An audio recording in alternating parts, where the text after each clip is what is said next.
where we then depart into two schemes: the air and land scheme, the air scheme, recovery scheme, and the land scheme, discovery scheme.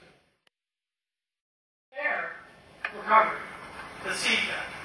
Well, it's seasonal, it's temporal, it's very job specific, site specific.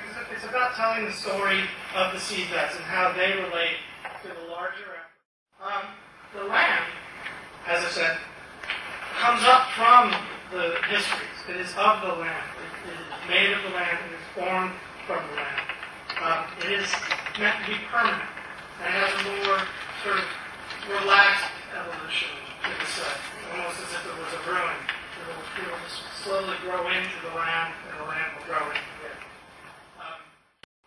To be clear about the two sites, we have the Ironbridge site and the land, which we also saw has a very specific. Its job is to tell the whole story of the 90,000 acres. The histories, the future, put everything in perspective. Versus the seedbed, like we said, is more site-specific and job-specific to the purpose of the seedbeds, and as well as to the people that do that. So we took our cue from this tree bank or windbreak. It's already quite a nice element that organizes the seedbed site.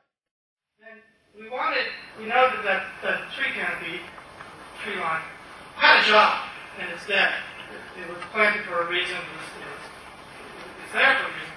But we now are involved. We have different purposes within that site. So we're gonna plug into that tree bank and then expand. So what we did is we said, okay, well, we're going to create this sequence of spaces that sort of mingle with the tree bank, and ultimately will end in the programmatic vantage point. So I'll show you how that evolves into. See here that we move through a sequence of spaces. Again, vantage points that are focused on specific parts of the seedbed and the reference of the seedbed to the larger sort of site.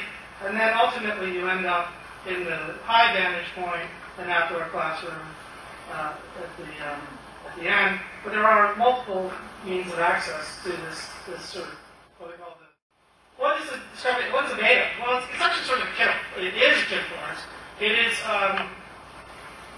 It's a kit for us, and it's meant to be modular. We think of it as being able to expand or contract with the seasons, but also with the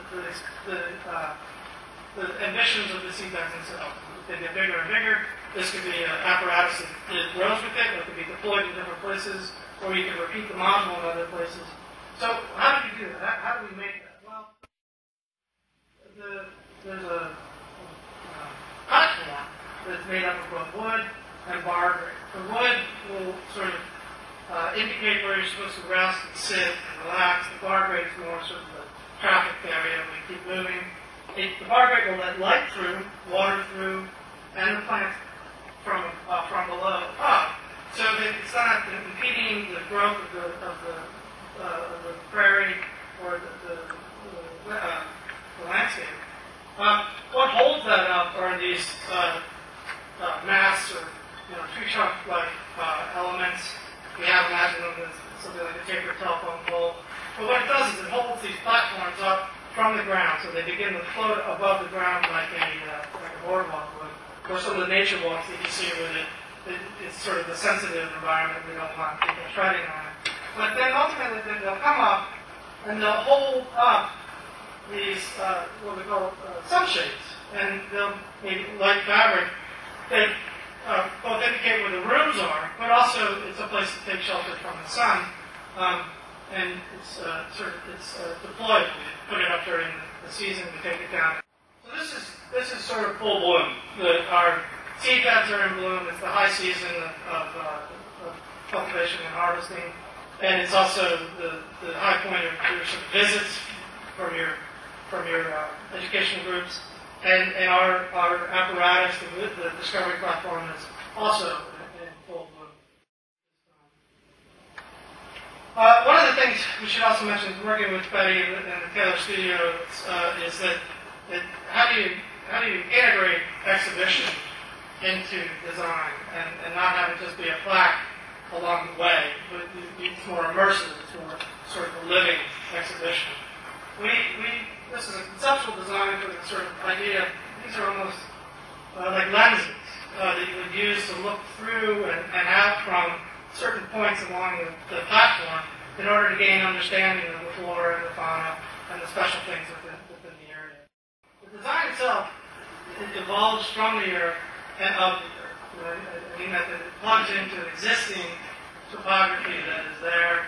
It intends to build on the watershed and natural landscape, not affecting anything artificially. But it is of the earth. It will be made of dirt. There's a site plan of it. You can see that the idea is that you move through the wooded area and carve out parking spaces and parking in there, similarly to where it's already positioned. As you move out from that, you occupy the berm. Now, the berm, or the earth ground, has a specific orientation. It has the sun room to the south and the moon room to the north. The moon room will be the fire room. And the sun room to the south will be basically an amphitheater, outdoor classroom, and it also has a sundial. Just talking a little bit about the sundial. Why we have the moon and the sun room is that, it's many scales of understanding of the site. One of the hardest to grasp, the abstract, or sort of the relationship of the sun to this environment and what it means to its growth and its health. And so, okay, well, let's give an exemplary tool or illustrated tool of the pathways of the sun and its relationship to seasonal growth and the like. You can see that as you move from the parking through the vegetation, you emerge up onto the earth berm. And that's where the trail happens, is at the top. Ultimately, you come to the pavilion, which is basically just a roof, which you then have a choice of moving back down the berm into the sunroom, or sort of slipping off the side into some of the trail systems and some of the outdoor landscape rooms that are already there. That are there. And you can also see the moon room to the north there. A couple things about the organization and orientation of the sort of architecture within the design is that the ranger station is carved out of the berm, at the high point of the berm. It's not unlike the man-made berms, this is man-made too, the man-made berms of the arsenal, where we're really relying on the density of the earth to create a comfortable environment for different seasons. The sun heating it up in the cold season, and the overhang preventing the sun from heating it in the warm season. In the plan, you can see very simple organization. The bathrooms carved out to the left, the ranger station, information storage, all that. And then as you move south through that is the sunroom amphitheater. These are quick sketches of what is the sequence of arriving at it. The first one to the left would be coming from the parking, emerging up the berm, gaining the perspective of the acreage and landscape, horizon out in front of you. The next one is the high point underneath the canopy of the ranger station, the pavilion, looking back at the sunroom and seeing the bunkers off to the left in the horizon. The sunroom here, you can see it's an amphitheater that's carved out of the form of the berm. Here, the path peels away from the berm and introduces you to the landscape rooms and trail system. And then our last images of the fire ring.